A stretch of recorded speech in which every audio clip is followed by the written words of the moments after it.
everybody, it's me again, Boo, and I'm back with kind of a mini review. I'm not going to go too in depth with these fragrances, but I just kind of wanted to go over a few of them because a few are my favorites, and I just have decants of them, and that's one of the reasons why I was a little, I don't know, should I do a review on them or not, but I'm going to go ahead and do them because I am going to get full bottles of some of these. So like I said, I have decants, but I have lots of decants of my favorites of these, and the house is Labo. I'm going to do 4 in this video, and then I'll do 3 in the next. First one I want to talk about is a favorite, and that's Santal 33. And what I love about Labo, or really respect about them, is that they're kind of oxymoronic. You know, you'll read Santal 33, and then, but what I smell first right off the bat is a sweet leather, a sweet citrusy leather. Really, really bright, almost vetiver-esque. It reminds me just slightly, just with the opening, it reminds me just slightly of a Coeur de Sacre, or Coeur de Vetiver Sacre by Lardisson. Yeah. Just for a moment, it does. And then when it dries down, you really get the sandalwood and the leather, and it sweetens up a little more, like there's some vanilla or something in there. Maybe some sweet florals are in there. But it's just this almost edible leather smell is what I mostly get when it dries down. Nothing like what you get when you first spray it. This thing is as far from linear as you can get. Most of these are just kind of crazy that way. They change, they morph, for me anyway, from what I first smell to what it dries down. So my recommendation, if you aren't familiar with Labo, is when you do get a sample or a decant, do not scrub it. Give it an hour. You have to let it dry down to see what the full effect of that fragrance is going to be, because they're really well done fragrances, really well blended too. And like I said, once it dries down, then you just get this sweet, leathery, I still feel like I get some vetiver or something in there too. But it's all about the leather to me, and the sweetness. I mean, the sandalwood kind of goes in the background, and the leather really comes to the forefront. Really, really nice. It's one of my favorites. I just love the Santal 33. So let me tell you what's in it. Okay, let's see. It's a woody aromatic and it's unisex. All of these are totally unisex. Features sandalwood, Virginia cedar, cardamom, violet, papyrus,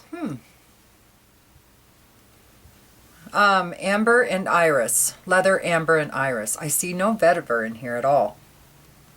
But boy, I sure feel like I can smell some really unisex. I think this is going to appeal a little more to men than it will to women, which is a shame because I would love to smell these kind of fragrances on more women. I love it. I wear it. I think it's a more formal scent, so I don't think I would ever wear this to work or work out. The only time I've ever worn the Santal 33, or really almost any of my Lalabos, most of them anyway, has been for going out, you know, clubbing or out to dinner, you know, formal settings, most definitely, at least nighttime settings, I think. As far as the weather goes, I think it could be year-round. Very easily year-round. It's lovely. I think it's going to be gorgeous in the hot weather once I really start rocking it. I know it's done wonderful in the cooler temperatures and the kind of up and down roller coaster stuff too. So anyway, that's Santal 33. I know I was going to stop babbling and shorten these up, and then look what I'm doing. The next one I want to talk about is Poivre 23, and Poivre just means pepper. And when I first spray this, in fact, I'll spray it now.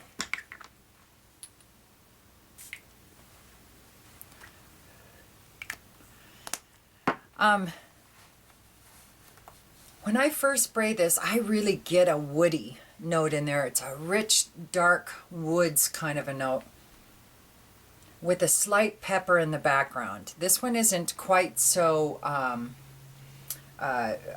different than the dry down as some of the other ones I have. This one is just, if you were going to call a Labo linear, this would probably be the one of the 7 that I have. But then once it starts drying down, you really get that pepper smell, and there's still a sweetness to it. So that really keeps it unisex. It is wonderful. Now this one I think would be a little more geared towards the cooler temperatures. But you know, I like to experiment, because I never would have thought my Elixir de Merveille by Hermes would have been one of my all-time favorite summer scents. I try this in the summertime just to see what it does, and sometimes they morph a little bit when you've got hot ambient temperatures around you, you know. Some of them actually perform a little better. Some dissipate quicker, especially if you've got a lot of humidity. But I tend to find that a lot of fragrances that people would never wear in hotter temperatures, I'm experimenting with and kind of liking what's happening. Not with all of them, mind you. Whew. No, you know, I wouldn't do Amber Absolute, you know, or like I said before in a previous video, my Velour des Roses by L'Artisan gets a little crazy in the hotter temperatures, but you don't know that until you play with it and find out for yourself. So anyway, oh, it's so nice. So, Poivre 23 features labdanum, sandalwood, patchouli, pepper, vanilla, gaiac wood, styrax, and incense. And everybody's is about the same with the performance. Heavy and very long lasting. And one person said it reminded him of Piper Nigrum from Lorenzo Fiorisi, I think it is. Oh, and the Santal 33, everybody said it was enormous or heavy and very long lasting. And one person said it reminded them of the original by Gap. So, next one is one of my favorites, a desert island fragrance, faux show. This is Vanilla 44. Now, from what I understand, a lot of these I've been getting on splits on Facebook, and from what I was told, the Vanilla 44, I don't think you can get in the U.S., at least not now. It's one of those exclusive ones that comes in and out of rotation. I don't know if it's going to come back in or if they'll have some different version of it or what. Or it'll just go away and no vanilla will come back. God, I hope that's not the case, because this is amazing. I have like 1.5 ounces of this stuff in decants. I'm so crazy about it. Of the other Lalabos that I'm going to talk about today, this one probably performs the worst, but it still performs really, really well. The other ones are just this side of beastly. And I just get this incredible kind of smoky vanilla. It is divine. At first, when I first smelled it, I was like, it smells kind of like vanilla leather or something. I don't think I like it, and some incense and stuff. But once I kind of got into those notes, now I'm smelling it going, yeah, it smells like vanilla and incense and leather. Whoop, whoop. So, features mandarin orange, vanilla, gaiac wood, incense, bergamot, and aldehydes. No leather in there, but I swear it reminds me of vanilla incensey leather. This one, I would only go at night.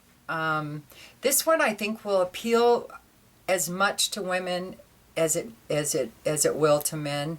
This one I think is really down the line for unisex, and in fact I think this is the perfect fragrance to get women a little push into the unisex fragrances, going from the just straight women to the unisex. This is a great one to start on, because I think women, once they put their nose on this, are going to go, oh, I must have now. So that's Vanilla 44, and very formal, another nighttime. None of these I would wear during the day, really, none. And yeah, okay, people agree with me on that it's more moderate to long lasting, and moderate, soft, moderate to heavy. You know, it's all over the place as far as that. Nobody says this one's enormous, and I agree with that.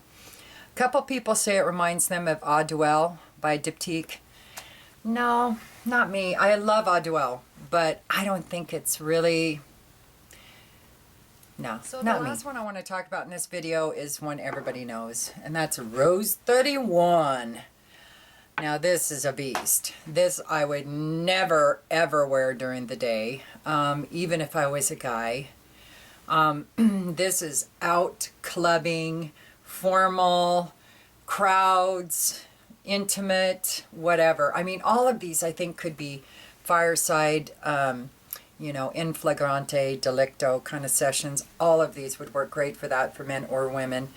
But none of these would I wear to work or work out or daytime stuff at all. And Rose 31 is the epitome of that statement, that I would not wear it during the day. Nighttime only. It is a beast for me anyway. And it's one, it was the first Labo that I smelled, and it's the one that stumped me the most. Because I swear, as soon as I sprayed it, I was like, Rose, what? This is vetiver. That's all I get is a sweet vetiver. Love it. A spicy sweet vetiver.